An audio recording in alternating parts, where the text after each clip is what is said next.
여러분의 집안에는 어떤 물건들이 놓여 있나요?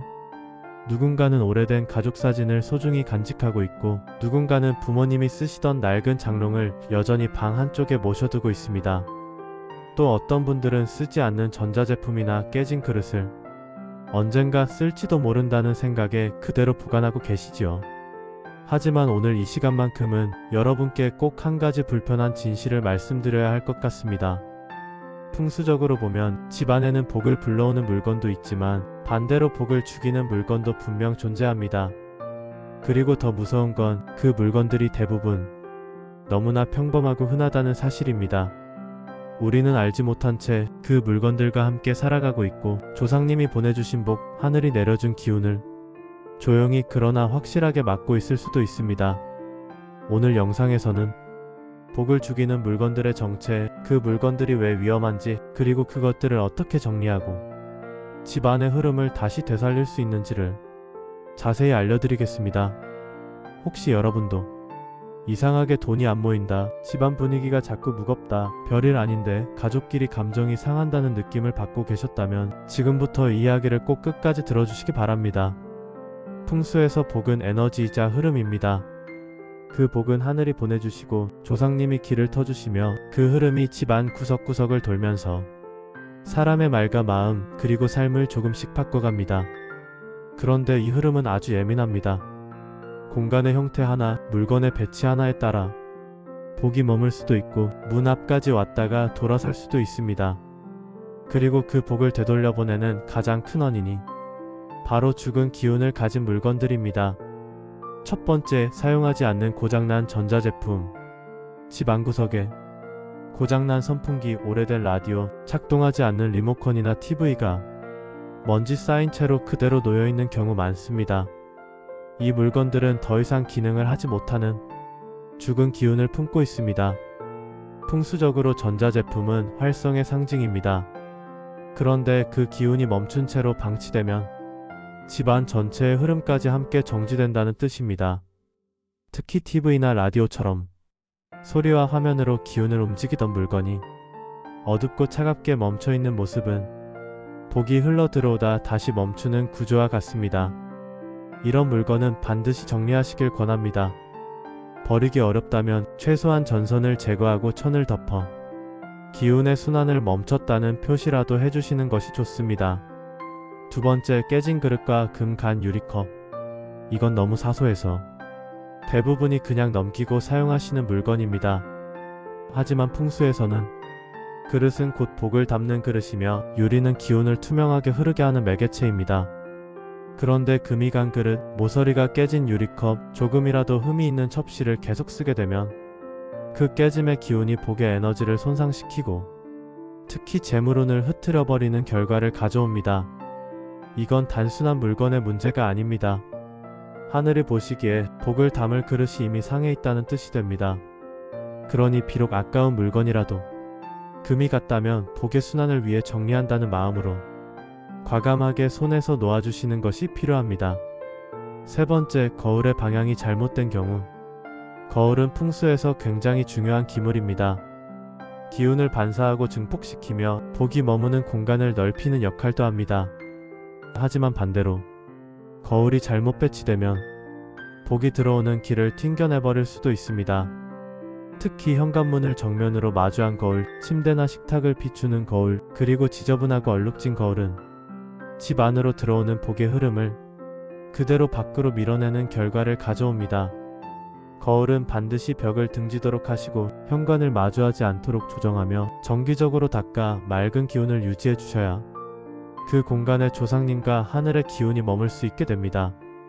네 번째, 조상님의 유품이나 제사 물품이 낮은 곳에 쌓여 있을 때, 이건 조금 무섭고도 안타까운 부분입니다. 풍수적으로 조상님의 기운은 집안에서 가장 높은 곳, 빛이 닿고 기운이 맑은 자리에 모셔져야 합니다. 하지만 현실에서는 제사에 쓰던 물품, 돌아가신 부모님의 유품, 사진 액자나 향로 등이 잡동사니와 함께 방 한쪽 낮은 서랍에 뒤엉켜 있거나 심지어 물건 밑에 깔려있는 경우도 있습니다. 이건 조상님의 기운을 억누르고 복의 흐름을 무시하는 기운을 형성하게 됩니다. 여러분, 조상님은 항상 우리를 지켜보고 계십니다. 우리가 그분의 흔적을 어떻게 대하느냐에 따라 하늘의 폭도 달라지게 됩니다. 그 유품들이 쌓여 있다면 하루라도 시간을 내어 정리하시고 높은 선반 정갈한 천 위에 올려 항상 저희 곁에 함께 해주셔서 감사합니다 라고 인사를 드려보시기 바랍니다. 그 정성 하나로도 흐트러졌던 기운이 다시 바르게 흐르기 시작합니다. 제가 예전에 상담을 드렸던 한 분의 이야기입니다. 이분은 50대 중반의 여성으로 이상하게 몇 년 전부터 자꾸 일이 꼬이고 가게도 잘 안되고 가족끼리 다툼이 많아졌다고 말씀하시며 찾아오셨습니다. 집을 방문해보니 가장 눈에 띄는 것이 안방 한쪽에 놓여있던 오래된 장롱이었습니다. 그 장롱 안에는 돌아가신 어머니의 유품들이 전혀 정리되지 않은 채 묵은 옷가지들과 헝클어진 종이 더미, 깨진 액자와 함께 섞여 있었습니다. 그분은 그 장롱을 버릴 수 없는 어머니의 유산이라 말했지만 사실상 그곳은 조상님의 기운이 갇힌 채로 방치되어 있던 자리였습니다. 제가 조심스럽게 권해드렸습니다. 어머니를 잊으라는 게 아닙니다. 그분이 편안히 계시도록 자리를 정리해드리는 거예요. 그 말을 듣고 마음을 다잡으신 그분은 며칠간 정리를 하며 눈물도 많이 흘리셨다고 합니다. 낡은 유품 중엔 어머니가 쓰시던 묵주가 있었고 그걸 깨끗이 닦아 상자에 담아 햇살이 드는 창가에 조심스레 놓아두셨다고 합니다. 그리고 그 이후 신기하게도 가족 사이에 말다툼이 줄고 잘 안 풀리던 가게 매출도 눈에 띄게 오르기 시작했습니다. 그분은 한 달 뒤 연락을 주셨습니다. 어머니가 이제야 편히 숨을 쉬시는 것 같아요. 그리고 저희 집도 다시 숨통이 트인 느낌입니다. 여러분, 오늘 이 이야기를 들으시며 혹시 집안을 천천히 떠올려 보신 분 계신가요? 어느새 잊고 지냈던 물건, 늘 곁에 있었지만 무심코 지나쳤던 공간, 손대지 않은 서랍 한 칸, 누군가의 기운이 남아있는 듯한 낡은 물건. 그 모든 것들이 사실은 조상님이 보내주신 복의 흐름과 하늘이 열어두신 재물운의 통로를 가로막고 있었을 수도 있습니다. 복은 요란하게 들어오지 않습니다. 복은 조용히 다가오고 그 집에 머무를 수 있을지 살피고 느끼고 기다립니다.